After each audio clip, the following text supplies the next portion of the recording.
When famous pianist Pierce told simple woman Hadley to play piano as a joke, he expected humiliation. What happened next shocked everyone in that elegant concert hall. Sometimes the most extraordinary gifts hide behind the most ordinary faces, and one moment can change everything forever. The golden chandeliers cast warm light across the polished marble floors of the prestigious concert hall. Crystal glasses clinked softly as distinguished guests in evening wear mingled before the evening's performance. This wasn't just any venue. It was where musical legends were born and careers were made. Pierce Whitmore adjusted his silk bow tie, his silver hair perfectly styled. At 52, he commanded respect wherever classical music was appreciated. Tonight's recital would be another triumph, another standing ovation to add to his collection. The program featured Chopin's most challenging pieces, child's play for someone of his caliber. "Mr. Whitmore, everything's prepared for your performance," came a soft voice behind him. He turned to see a young woman in simple work clothes, cream-colored sweater, modest gray skirt, blonde hair pulled back in a practical ponytail. Her name tag read Hadley. She was one of the venue's staff, probably early 30s, with calloused hands that spoke of honest work. "Thank you," Pierce replied dismissively, barely glancing at her. He'd grown accustomed to being surrounded by admirers, donors, and fellow musicians. Staff members were merely part of the backdrop. Hadley quietly moved between the guests, ensuring water glasses were filled and programs were distributed. She'd worked at the concert hall for 3 years, arriving early each morning to clean the grand piano, dust the seats, and prepare the space for performances that transported audiences to another world. She loved these evenings, though she always remained invisible. Something about the music that filled these walls stirred her soul in ways she couldn't explain. Sometimes, when the hall was empty, she'd run her fingers across the piano keys, imagining what it would feel like to create such beauty. Pierce noticed her again as she carefully polished a smudge from the piano's surface. Her touch was gentle, reverent, almost as if the instrument were sacred to her. How amusing! Did she actually think she understood the complexity of what he did? "Careful there," he said with a condescending smile. "That piano's worth more than most people's houses." Hadley looked up, startled. "Yes, sir. I know how precious it is." "I'm sure you do," Pierce chuckled, turning back to his admirers. The audience began taking their seats, excitement buzzing through the air. Pierce's performances were legendary, technically flawless, emotionally powerful. Tonight promised to be extraordinary. But as Hadley took her position at the back of the hall, neither she nor Pierce could have imagined how this evening would unfold. Sometimes fate has plans that exceed our wildest expectations, and tonight it was about to teach everyone present a lesson they'd never forget. The lights dimmed, and Pierce walked confidently toward the stage. Pierce's fingers danced across the keys with the precision of a master craftsman. Chopin's Ballade. Number 1 flowed from the piano like liquid gold, each note perfectly placed, each phrase sculpted with years of technical training.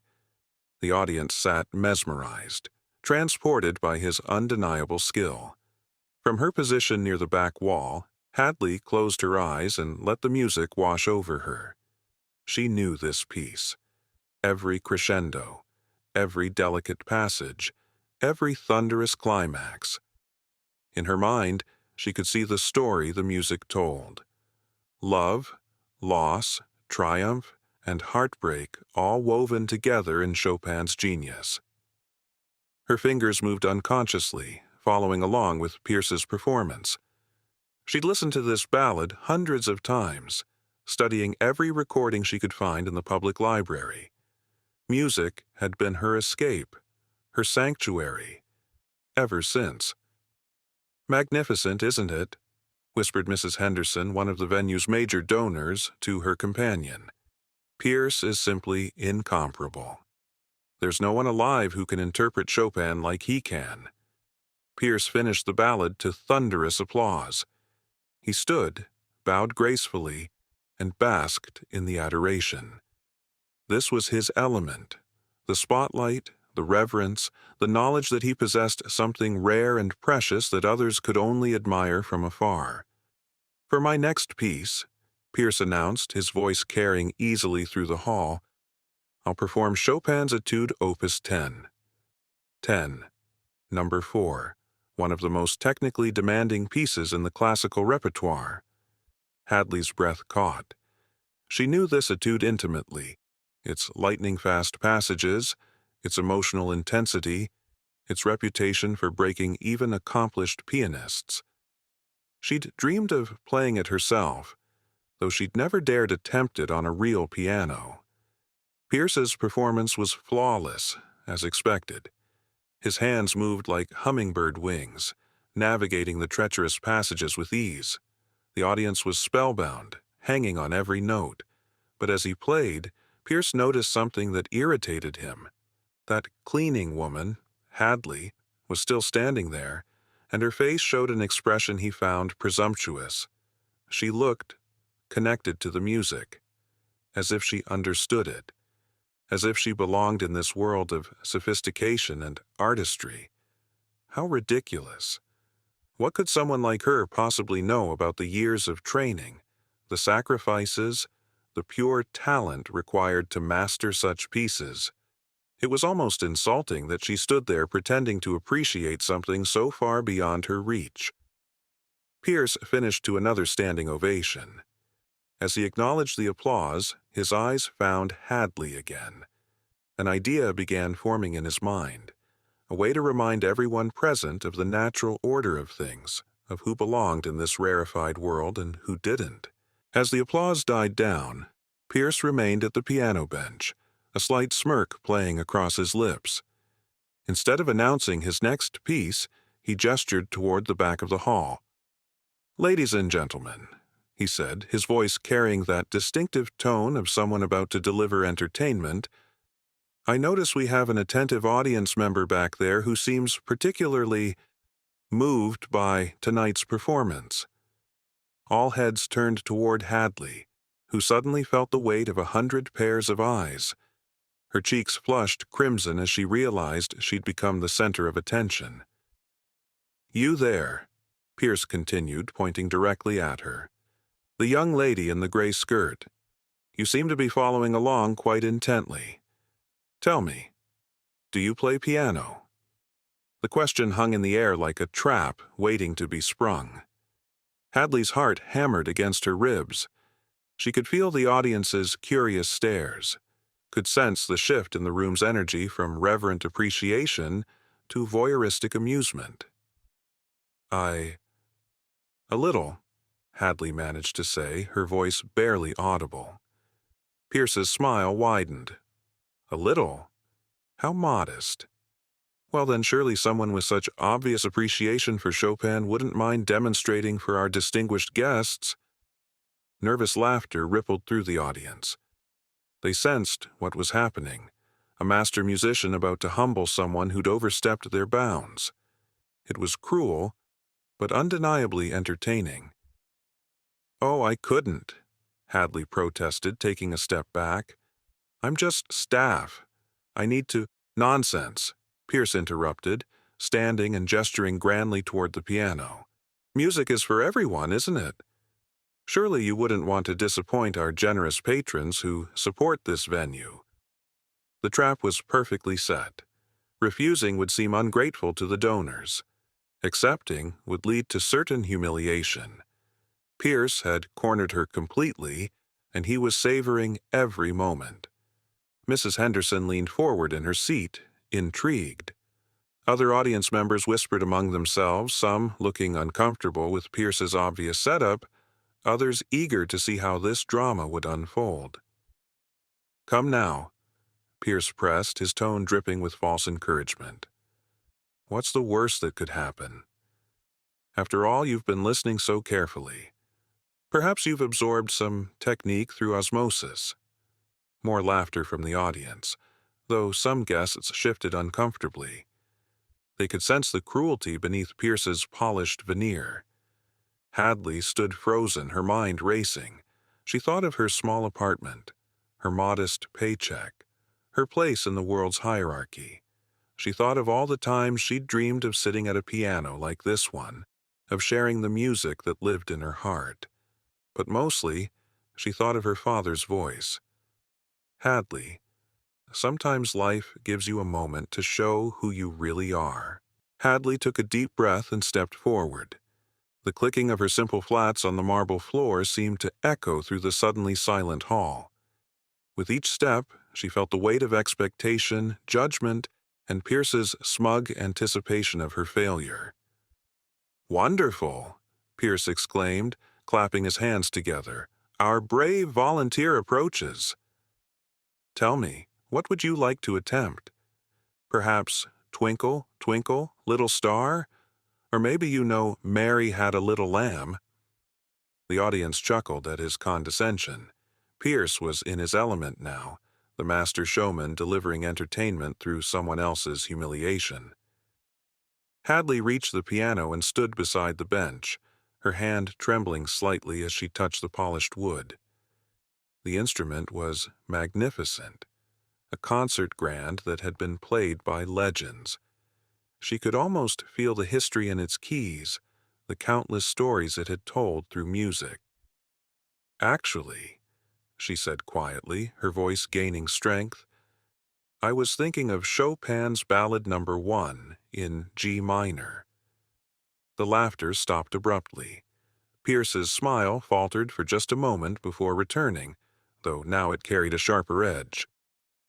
"Chopin's Ballad No. 1?" he repeated, disbelief coloring his tone. "My dear girl, that's one of the most challenging pieces in the repertoire. It requires years of study, technical mastery that—" "I know what it requires," Hadley interrupted softly, settling onto the bench. Her fingers found the keys, and for the first time all evening she felt at home. Pierce laughed, but it sounded forced now. "Well, by all means, let's see what you can do. This should be educational for everyone." The audience held its collective breath. Some felt embarrassed for Hadley, anticipating the disaster about to unfold. Others sensed something different in her posture, in the way she positioned her hands, in the sudden stillness that had settled over her. Pierce stepped back, crossing his arms, ready to enjoy the spectacle. He imagined the fumbled notes, the technical inadequacy, the moment when she'd realize she was out of her depth. Then he'd graciously step in, perhaps offer some gentle correction, and restore the proper order of things.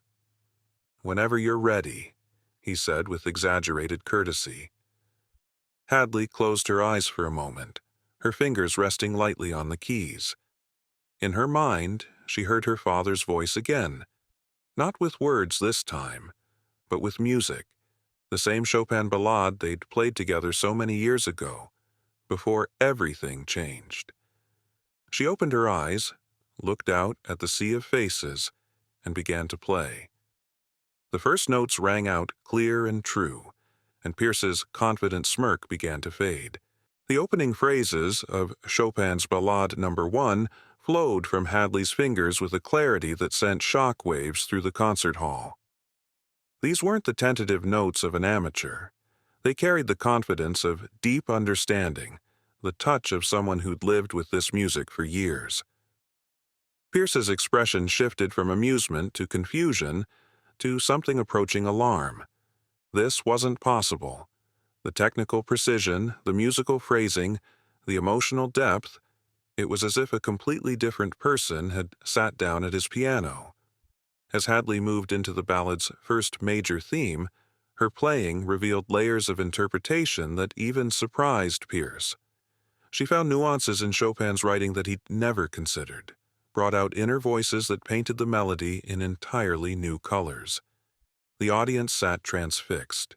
Mrs. Henderson's mouth hung slightly open. Other guests leaned forward in their seats, no longer witnessing a humiliation but experiencing something extraordinary and unexpected. Hadley's fingers navigated the treacherous middle section with breathtaking ease. The rapid passages that challenged even accomplished pianists seemed to flow naturally from her hands. But more than technical skill, her playing possessed something Pierce's performance had lacked: raw emotional honesty. She wasn't just playing notes, she was telling a story. Each phrase spoke of longing, of dreams deferred, of beauty found in unexpected places. The music became a window into her soul, revealing depths that her simple appearance had concealed. Pierce found himself actually listening, not just waiting for mistakes. Against his will, he was being drawn into her interpretation. How was this possible? Who was this woman? The ballade's climactic section arrived, and Hadley attacked it with a passion that left the audience breathless. Her whole body moved with the music, every gesture purposeful, every note perfectly placed yet spontaneous. The piano seemed to sing under her touch, as if it had been waiting all evening for someone who truly understood its voice. As she approached the final section, Hadley's playing took on an almost otherworldly quality. The sadness in Chopin's melody became personal, immediate. Tears began to flow down her cheeks, but her playing never wavered. If anything, the emotion made her interpretation more powerful, more authentic. The audience was completely silent now, hanging on every note. Some guests found themselves moved to tears by the unexpected beauty unfolding before them. This wasn't just a performance. It was a revelation of the human spirit. Pierce stood frozen, his worldview crumbling with each perfectly executed phrase. Everything he thought he knew about talent, about class, about who deserved to make music in halls like this, was being challenged by the simple woman he'd sought to humiliate. Hadley reached the ballade's final passage, where Chopin's genius compressed a lifetime of emotion into just a few measures. Her playing became almost ethereal, each note floating in the air like a prayer. The concert hall had become a sacred space, transformed by music that seemed to come from somewhere beyond technique or training. As the last chord faded into silence, the echo lingered in the air for what felt like eternity. No one moved. No one breathed. The silence was so complete that the ticking of the antique clock in the lobby could be heard through the closed doors. Then, slowly, Mrs. Henderson rose to her feet. Her eyes were bright with tears as she began to clap. Not the polite applause of social obligation, but the thunderous appreciation reserved for moments of true artistry. One by one, the entire audience stood, their ovation growing until it filled every corner of the hall. Pierce remained motionless, staring at Hadley as if seeing her for the first time. The woman he'd dismissed as simple staff had just delivered one of the most moving performances he'd ever witnessed. The realization hit him like a physical blow. He'd been completely, utterly wrong. Hadley sat at the piano bench, overwhelmed by the response. She'd never played for an audience before, had never imagined her music could affect others this way. The years of practice in her tiny apartment, the countless hours spent with recordings and sheet music, had led to this impossible moment. That was... Pierce began, then stopped. His usual eloquence had abandoned him. He approached the piano slowly, as if approaching a shrine. "How long have you been playing?" "Since I was 7, Hadley replied quietly, wiping the tears from her cheeks. "My father taught me. He was a pianist too, but he never had opportunities like this." Pierce felt something crack inside his chest, the armor of privilege and assumption he'd worn for so long. I owe you an apology. What I did tonight was inexcusable." The audience had quieted, sensing this private moment between two musicians. But the transformation wasn't just happening between Pierce and Hadley. It was happening throughout the hall. People were looking at each other differently, questioning their own assumptions about worth and talent. "You don't owe me anything," Hadley said, standing from the bench. "Music doesn't belong to any of us. It belongs to everyone who feels it." Pierce nodded slowly, humbled in a way he'd never experienced. Would you consider playing the second half of tonight's program? I think our audience deserves to hear more." The question hung in the air, full of possibility and redemption. "I couldn't possibly," Hadley protested, but Pierce shook his head firmly. "Please," he said, and the word carried genuine respect now, not condescension. "I've been performing for 30 years, and I've never heard Chopin played with such truth. The audience deserves this gift." Mrs. Henderson called out from her seat, "Yes, dear, please continue." That was extraordinary. Other voices joined in, encouraging Hadley to stay at the piano. The atmosphere in the hall had completely transformed. What had begun as an evening of formal entertainment had become something much more meaningful. A reminder that talent and beauty could emerge from the most unexpected places. Hadley looked out at the faces watching her. These weren't the intimidating strangers from an hour ago. They were fellow human beings, connected by the universal language of music. She thought of her father again, of all the times he'd told her that music was meant to be shared.